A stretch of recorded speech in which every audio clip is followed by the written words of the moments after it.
Hey again, guys. Alright, today I'm gonna try and mostly just tell you about me, maybe run this game in the background. So, 4 years ago, I had finished my MBA, and I was ready to start a life, and I decided, in all my wisdom, that I was going to do it by moving to Kenya and starting a business in Kenya. So that is what I did. And now it's 2024. I've been here for 4 years. And I have 12 employees. I have 40% market share of the recycling industry of Malindi. But what I don't have any of is selling ocean plastic, which is the reason I came here in the first place, was to sell recycled product for 15 times market rate. And instead I sell it for market rate. And I mean, I'm doing okay with this particular gambit, but I'm not doing fantastically, and I kind of feel like I've been wasting my whole life here. Right now it's Christmas. I'm alone in my small air-conditioned room with my 3 doggies on the ground. I have 2 other doggies in my processing center. I used to have friends, but then my money went down, and now I don't. My aunt gives me money, but it's enough to pay for my salaries. The recycling doesn't earn profit. So I'm kind of in this messy situation in terms of my career, but I've built up a lot of experience. I've done some extremely impressive things by Western perspective, and in a couple months I will go back west, and if I haven't managed to get a good new funding model for this site, I will maybe stay there and build something there. I'm also looking to start a PhD program, maybe then. But yeah, here I have a couple of more irons in the fire.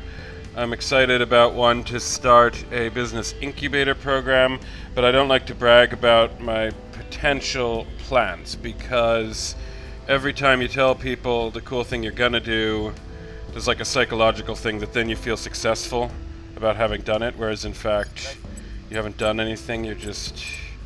So bragging about your plans hurts your ambition in that regard, because you feel like you've already succeeded psychologically. So I'm not going to tell you too much, but I keep always having irons in the fire here in Kenya about someone who's going to give me all kinds of money to do a cool thing, but then they always explode in my face. It's happened again and again over the past 4 years. I feel like I'm just going to conquer Canada in this game, because it's easy enough to do while I'm talking about other things. So yeah, I sit here, I beg off like the governor or off some weird asshole, and then at the end of the day, I spend like 6 months and a huge amount of effort going for it, and then right at the last minute he's like, no, I'm not giving you any money. So recently it was a game of trees, then right at the end he's like, oh, and we need 6 million shillings. And I'm like, what? I don't have 6 million shillings. He's like, okay, bye. And that was a huge amount. In fact, I spent 250,000 shillings on... I even spent a lot of money on these things. It's really gross. So in 6 months I'm going back west, and I'm going to look for a PhD program. I'm going to look for some kind of a new funding model. I'm also going to establish a permanent residency that side, probably. But I still have a couple of more months to maybe make something happen here. And it does feel like when I've threatened to leave, everyone's scrambled around to try and get me to stay, which is hilarious. What are we gonna do? Yeah, we're gonna give it to the judge. Boop. So now I sit here alone for Christmas, and the sitting alone for Christmas is kind of a gambit as well. It makes it look like I'm serious, that I don't have secret money. Everyone thinks I have secret money. That's the bane of my existence here, that I'm like billionaire, and then they always are gonna get my money, and then I starve. So yeah, I mean, I'm living here in Kenya. I feel like the world is all collapsing, but Kenya's collapsing less than other other places. So I'm quite happy to be here, but I'm not happy to continue living in squalor here because the squalor is extra difficult when you're a white guy as well. The whole situation is quite rough for me, and I've had a fairly rough past 4 years. But I'm gonna basically force a change on it somehow or another at this juncture. And the recycling industry is kind of fun. There's like the recycling industry is brand new in Kenya, but it's also not very profitable, and it's a huge mess. So I've just looked around the crash site of the aliens. It gives me a tech I can research. So that's what I'm doing with my new guy here. But yeah, there's like maybe a dozen guys. All of us are under 45, let's say, around the place. And we're all trying to innovate and grow at each other. So that's kind of fun. I just wish I, had my own house and friends and not alone in Alan's house. Our presence is growing. We're taking over. Canada is gonna get me a bunch of research. I just grabbed the whole Canada really fast. I'm happy with that. I might try to keep Canada, but I don't need to. It's nice to have. But what I am gonna do is switch it immediately to knowledge. What do we got? We got some. Yeah, no, I'll just put it on knowledge for now. And yeah, there's a funness and a joy to it, but it's not comfortable. I've been deeply, deeply uncomfortable, and I'm getting to an age where I need to lay off this shit, let's say. So I hope to do that in the next year, maybe. And my business kind of slowly develops on its own without any outside input, but the lack of outside input is infuriating. There's a lot of really bad faith fuckers in my life, and it infuriates me.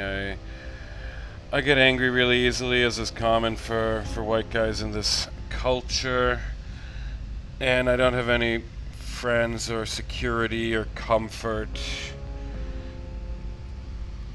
And it's annoying, but I've succeeded more or less. I have a company that's gonna run. It will survive. Like, it's strong enough now to survive.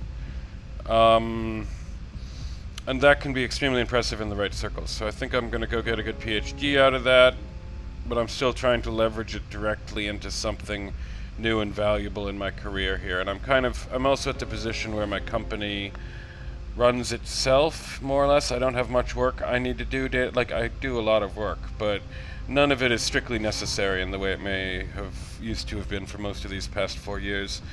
And now I am looking for something else to busy myself with in terms of career and to leverage my position I've had. I've built myself an impressive thing, and I want to leverage it because Kenyans don't see that what I've built myself can be impressive in the right circles. A lot of people deeply underestimate me because I don't have money, and they don't realize that there's other valuable things to have. So I'm tired out from all this stuff, and I'm thinking of going back west in a couple of months, but I've given this place a couple of more months to try and put something together, and I would love it if it did. And then I'll jump back and forth between here and somewhere else. So that's my life right now. I'm quite well known in the town. All the boda guys, all the motorcycle taxis will call out my name as I go past. A lot of the homeless guys as well. I've established something valuable here, and I will see. And I've established it's been impressive on what I've achieved in Western circles. So it hasn't been a complete waste of 4 years, but it has been an ordeal for the past 4 years. And that's where I live now and what I do. So I'll get back to the game next time.